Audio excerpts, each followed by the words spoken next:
Number 3، third step, اب ان لوگوں کی تربیت کرنی ہے، ٹریننگ کرنی ہے۔ میں کوئی اسلامی لفظ استعمال نہیں کر رہا، ابھی نوٹ کر دیجئے اس کو اچھی طرح، بلکہ جنرل ٹرمز میں جن کو آپ سمجھتے ہیں، تاکہ اس کے حوالے سے بات واضح ہو جائے۔ تیسری چیز ٹریننگ ہے۔ ٹریننگ کس بات کی؟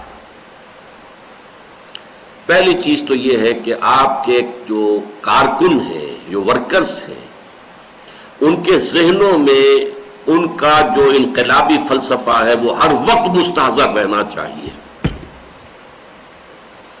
ظاہر بات ہے کہ ان کی ڈیپتھ آف کمٹمنٹ، ان کی محنت، ان کا ایثار، ان کی قربانی، ان کی بھاگ دوڑ، یہ ڈائریکٹلی پروپورشن ہوگی کہ ان کا جو نظریہ ہے، ان کا جو انقلابی تصور ہے، انقلابی فلسفہ، وہ ان کے ذہنوں میں تازہ ہے یا نہیں۔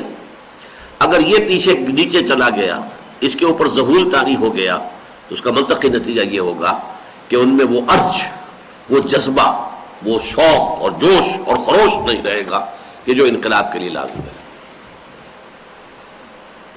To keep this revolutionary ideology always fresh in the minds of the workers.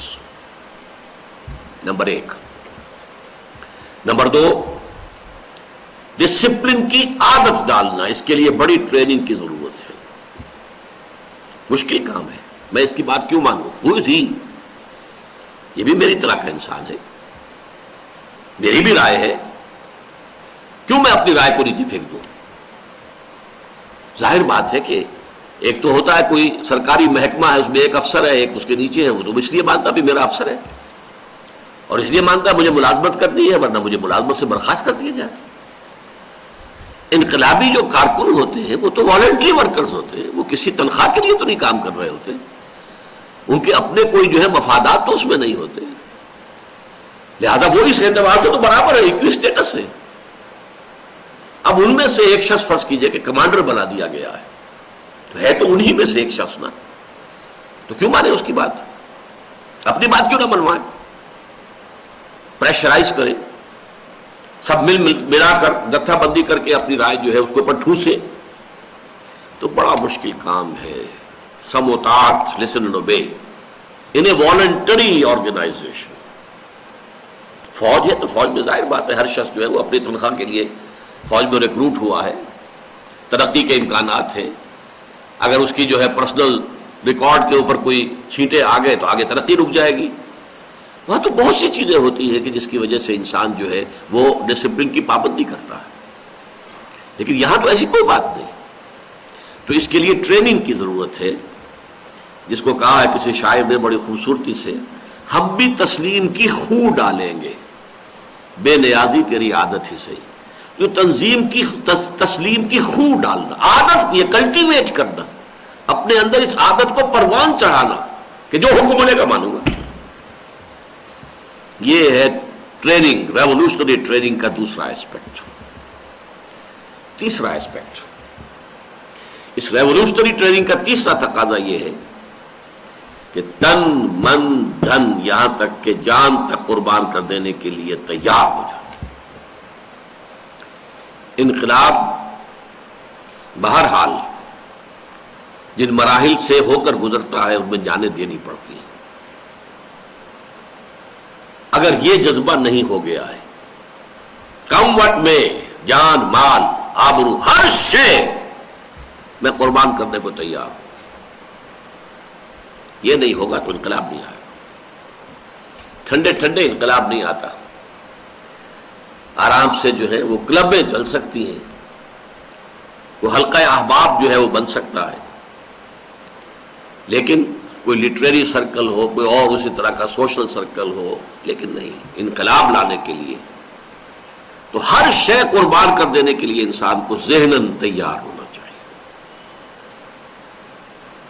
یہ تین چیزیں جو ہیں یہ تو پری ریکویزٹس ہیں فار اینی ریولوشنری ٹریننگ، کوئی بھی ریولوشنری ٹریننگ، خالص دنیاوی انقلاب ہو، خالص مادی انقلاب ہو، یہ تین چیزیں تو لازم ہیں۔ نمبر 1 کہ انقلابی نظریہ مستحضر رہے ہمیشہ، وہ کہیں تحت الشعور میں یا نیچا یادداشت کی گہرائیوں میں نہ اتر جائے۔